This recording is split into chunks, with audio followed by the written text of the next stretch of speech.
Human First, au cœur de l'humain. Jeanne Frémont, Olivier Delorme, qui nous rejoint. Bienvenue. Gérant de Léanea Consulting.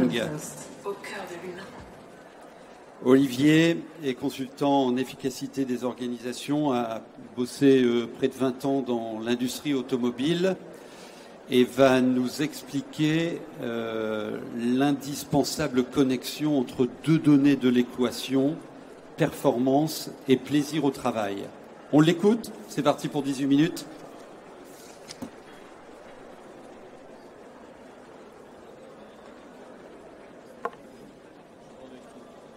Merci. Bonjour à toutes et à tous. Je me présente rapidement. Effectivement, je suis consultant en efficacité des organisations. C'est-à-dire que je m'appuie à la fois sur les sciences de l'ingénieur, dont je suis issu, et sur des approches en psychosociologie du travail. Les deux mots que je retiens et dont j'ai l'intention de vous parler maintenant, c'est le mot performance et le mot plaisir au travail. Je voudrais quand même faire une remarque, c'est que assez souvent, quand je rencontre des collègues ingénieurs et que je leur parle de psychologie du travail, j'ai l'impression que je leur parle de science-fiction, voire d'astrologie, vous voyez. Et puis, quand je travaille avec des psychologues du travail, j'entends parfois que le mot performance est un gros mot. Donc il y a du travail de réconciliation à faire dans les deux. Je vous ai mis ici une définition rapide de la notion de performance. Voilà, atteindre un résultat, plaisir au travail, la réponse satisfaisante à des besoins. Les trois thèmes que je voudrais aborder, les quatre, c'est petit 1, le fait d'éviter des pièges. Pour parler de ces sujets-là, il faut être sérieux. Malheureusement, il y a des pièges. Il faut être vigilant. Deuxième chose, c'est de trouver des bases sur lesquelles on peut s'appuyer pour pouvoir faire émerger des solutions. On va voir que ça passe par la notion de compréhension de ce qu'est le travail, question peut-être assez basique. Et puis derrière, je vous parlerai rapidement de 4 solutions avec des illustrations que j'ai l'occasion de mettre en place avec des entreprises sur le terrain. Alors, quelques bonnes intentions, mais qui ne sont pas toujours justes. Je vais vite, on pourrait les creuser si vous voulez. J'entends ça, un management bienveillant permet d'éviter la souffrance au travail. Faux. La souffrance au travail provient de plein de raisons différentes et dans pas mal de cas, le manager, aussi bienveillant soit-il, ne peut rien y faire. Donc ça n'est pas du tout suffisant. Le bien-être au travail génère toujours de la performance. Je vais me faire des ennemis dans ma population de consultants, que je l'entends souvent. La réponse c'est faux. Il y a des entreprises très performantes qui malmènent leur personnel. Déjà, si vous sortez de France, vous allez en trouver beaucoup. Il y a des entreprises non performantes pour lesquelles on fait très attention au personnel. J'en ai rencontré beaucoup. Donc la relation n'est pas évidente du tout. Si on fait du bien-être au travail, ça génère de la performance. Non, pas du tout. Pas obligatoirement. Je vous fais grâce de la notion de Chief Happiness Officer. Vous avez peut-être déjà rencontré. On fait appel à des fonctions. Comme disent les sociologues, c'est des gens qui ne jouent que sur le périphérique du travail. Donc ça n'a aucun impact sur le plaisir. Et puis, un petit point d'attention sur la notion de développement personnel. Je ne suis pas forcément très copain avec ce monde-là, mais je connais des gens qui le font de façon très sérieuse. À côté de ça, les approches ne sont pas toujours bien fondées et surtout pas validées. Autre point d'attention, rapidement, que vous connaissez sans doute, c'est la différence entre bien-être, on a entendu parler, et plaisir au travail. Ça n'a rien à voir. 80% des Français déclarent être bien au travail, seulement 20% disent éprouver du plaisir. Des sondages qui ont déjà quelques années. Qu'est-ce que c'est que le bien-être? Je vous l'apprends pas. C'est le sentiment d'avoir un environnement de travail agréable. Le plaisir au travail, c'est un ressenti sur une notion gratifiante que produit le travail. Rien à voir. Il y en a un qui va donner un sentiment d'agrément. Le deuxième, c'est un vrai facteur de motivation au travail. C'est pour ça que je m'intéresse non pas au bien-être, mais au plaisir au travail. Oula.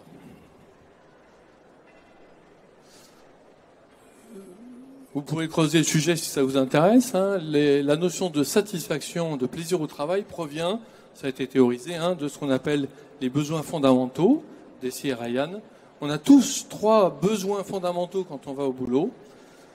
Consolider l'image de soi, avoir le sentiment d'avoir une certaine autodétermination sur ce qu'on fait, et puis travailler de façon solidaire, en confiance, dans la coopération avec les autres. Dès que le travail nous apporte une réponse sur un de ces 3 volets, c'est gratifiant, ça rebondit sur notre estime de nous, sur l'image de soi, et donc c'est agréable, ça génère du plaisir. Alors, où trouver les solutions ? Je vais vous, non pas détailler ces slides, mais au moins je vous la montre, les approches sur lesquelles je m'appuie. Vous avez des approches, on va dire, techniques, tout ce qui est la systémique, les principes de Lean, agilité et Kaizen. Il y a beaucoup d'idées très intéressantes dans ces approches-là. Bon, il y a des auteurs, voilà, qui sont intéressants à étudier. On va dire que ce sont des géants. Et pour trouver des solutions à des sujets graves et sérieux, il faut s'appuyer sur les épaules des géants. La deuxième branche, bien sûr, c'est les approches plutôt sociales. Et là, on va trouver le traditionnel école des relations humaines que nos fonctions RH connaissent bien. Et puis, aujourd'hui, tout ce qui est psychologie appliquée, je vous parlais de la chaire de psychodynamique de Christophe Dejour, mais il y a bien d'autres sujets. Voilà. Alors, le fond du sujet, il est là. Il est sur la compréhension de ce qu'est le travail. Je ne vais pas vous l'apprendre, parce qu'on a tous la même expérience. Travailler, nous disent les ergonomes, ça n'est jamais un long fleuve tranquille. Tous les jours au travail, on va rencontrer des obstacles. Des petits la plupart du temps, parfois des plus importants, mais on va rencontrer forcément des obstacles. Et donc travailler et réussir son travail, c'est trouver des solutions face à ces petits, moyens, graves obstacles. Trouver des solutions individuellement ou collectivement. Tous les jours, tout le temps. Même pour le travail le plus simple qui soit. Alors, ces obstacles, c'est à la fois, comme j'aime bien l'expression des psychologues du travail, ils appellent ça la résistance du réel. Vous voyez, le réel me résiste. J'utilise un ordinateur, ça marche pas comme je veux. J'ai mon téléphone, il n'a plus de batterie. Le train que je devais prendre, il est en retard. Mais ça peut être aussi de la résistance des autres. J'attends une information importante pour mon boulot et vient pas. Je suis en désaccord avec mon chef, etc. Il y a d'autres obstacles. L'organisation du travail. Elle a prévu telle chose, je l'applique, ça ne marche pas. Et puis il y a une quatrième source, c'est moi-même. Je suis fatigué, j'en ai marre, ça m'intéresse pas, j'ai pas les compétences pour. Voilà, donc tout le monde fait cette expérience des petits obstacles difficiles. Alors, ce qu'il faut comprendre, vous allez le comprendre facilement, c'est simple, c'est que si on arrive à franchir les difficultés qu'on rencontre au travail, on est performant, on réussit. Parce que j'ai un client qui demande quelque chose, en temps et en heure, si j'arrive à surmonter les difficultés que je rencontre, je vais lui donner satisfaction et j'aurai réussi. Si par contre, je n'arrive pas à franchir ces obstacles, que je n'obtiens pas une reconnaissance des efforts que j'ai faits pour essayer d'y arriver, vous savez que le réel du travail ne se voit pas. Souvent, on est jugé sur les résultats, mais les efforts qu'on a faits ne sont pas forcément visibles. Eh bien, le travail peut se transformer petit à petit en difficulté, en pénibilité, voire en souffrance. Donc la souffrance du travail, elle a une seule source, c'est la combinaison des obstacles qu'on n'arrive pas à franchir et de la reconnaissance qu'on n'a pas. C'est plus complexe que ça, puisqu'il y a une combinaison avec l'histoire personnelle. Et c'est ça qui est la source de la souffrance. Par contre, si je rebondis dans l'autre sens, si j'arrive à surmonter les difficultés, individuellement ou collectivement, du travail, je vais réussir à faire mon job, je vais donc être efficace, et ce franchissement d'obstacles va générer un sentiment de capacité à réussir, et donc va générer un plaisir à faire le travail. Si en plus il y a une reconnaissance des efforts que j'ai faits pour réussir mon travail, eh bien la combinaison des deux va générer plaisir et performance. Donc la cause profonde, c'est simplifié, mais la cause profonde du plaisir ou de la souffrance au travail, de la performance et de la non-performance, elle vient de notre capacité individuelle et collective à surmonter les difficultés, les obstacles, les problèmes que l'on ne manquera pas de rencontrer tous les jours dans le travail. D'où l'idée de se concentrer sur ces obstacles, sur cette résistance du réel. Je rajouterai rapidement que pour surmonter ces obstacles, vous comme moi, devons investir pas mal de choses qui nous appartiennent. Intelligence, compétence, initiative, créativité, effort. Eh bien, le constat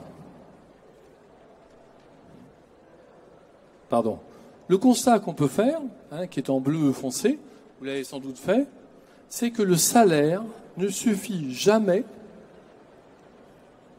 à répondre aux besoins nécessaires pour investir tous ces points-là. Pour obtenir l'implication des gens au travail et qu'ils soient capables de surmonter les difficultés dont on a parlé, il va falloir apporter autre chose que le salaire, ce qu'on appelle la rémunération psychologique.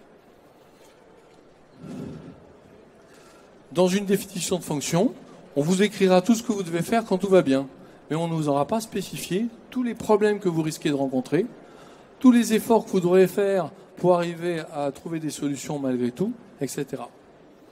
Alors ces trois besoins, on l'a évoqué tout à l'heure, ils sont théorisés, c'est les trois besoins fondamentaux issus de la théorie de l'autodétermination de C. Ryan, qu'on enseigne dans tous les hôpitaux maintenant.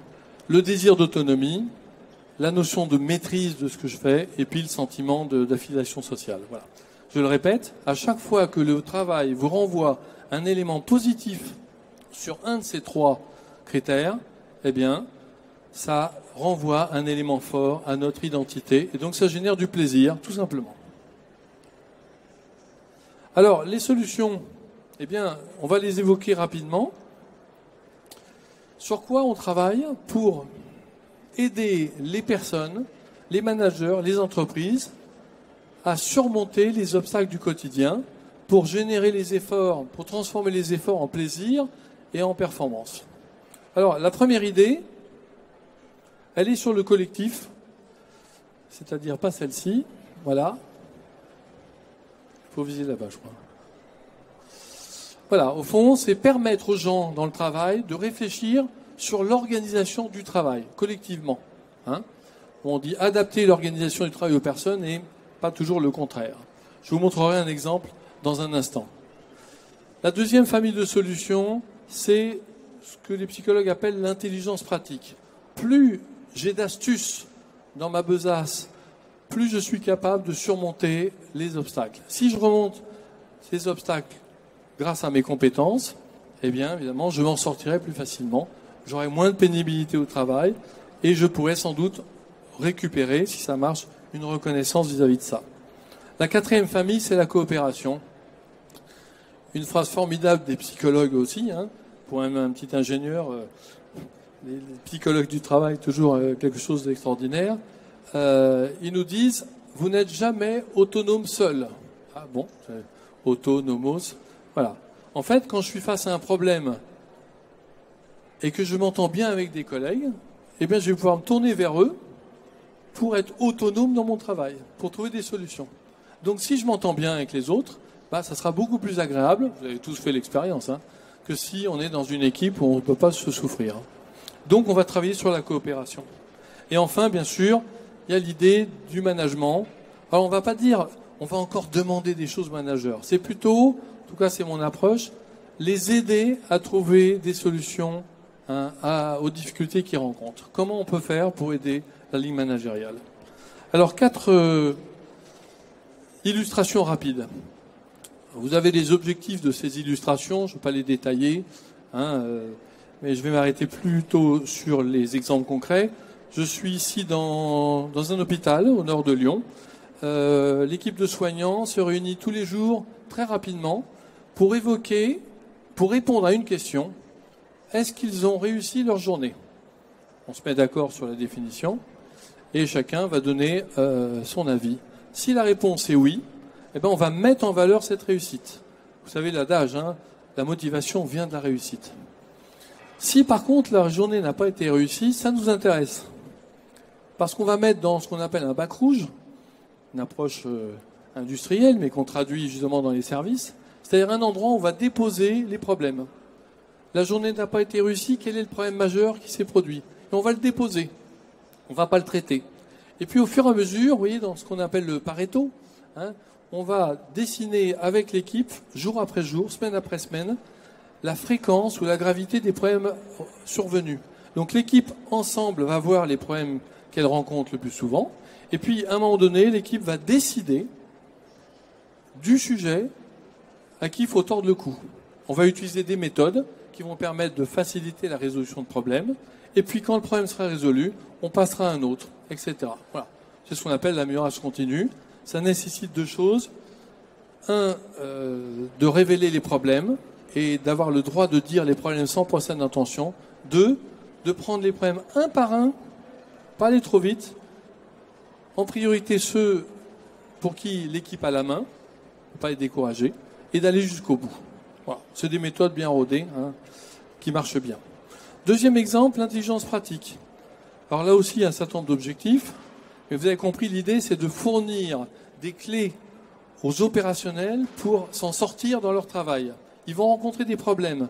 Donc, qu'est-ce qu'on peut faire pour les aider? Alors, la réponse, bien sûr, elle est sur les compétences, mais ça ne surprendra personne de dire que je ne serai pas autonome uniquement si je suis compétent sur mon métier. C'est indispensable. Le métier est incontournable. Mais ça ne suffit pas. Et je vous ai mis ici quelques exemples. L'exemple de l'organisation. Si je ne suis pas organisé, je vais peut-être avoir des problèmes. Si je communique mal, et surtout si je ne sais pas coopérer, je vais avoir des problèmes. On en a parlé quelque part. On considère que la coopération est une compétence qui peut se développer, qui peut s'enrichir. Voilà. Et puis la résolution de problèmes. La troisième idée, c'est la notion donc de coopération. Je vais vite sur l'exemple, ça demanderait de rentrer plus dans le détail. Il faut savoir qu'on travaille sur ce qu'on appelle les 4 conditions de la coopération, que je vous ai décrites ici. On va trouver des exemples, des pratiques. Qu'est-ce qui peut faire plus l'unité? Qu'est-ce qui permet de développer la confiance?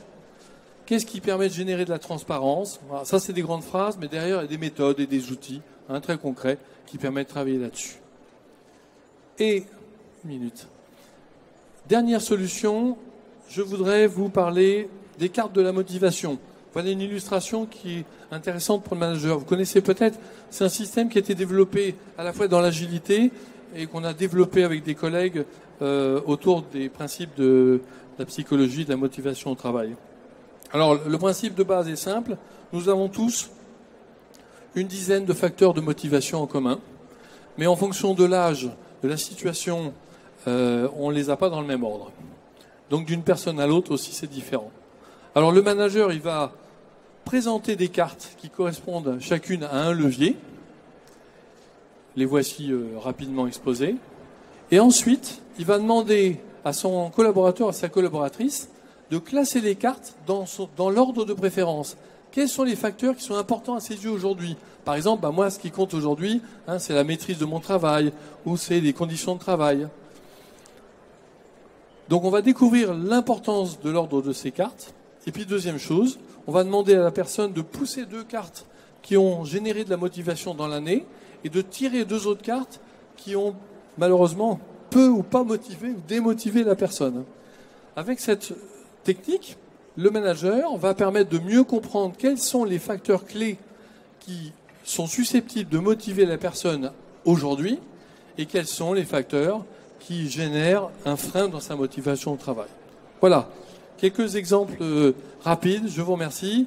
Juste pour finir, dire que il existe des bonnes solutions pour arriver à développer performance et motivation au travail. Il faut juste passer par les fondements que les géants du passé nous ont expliqués. Merci. Un grand merci, Olivier. Human First. Human First. Au cœur de l'humain.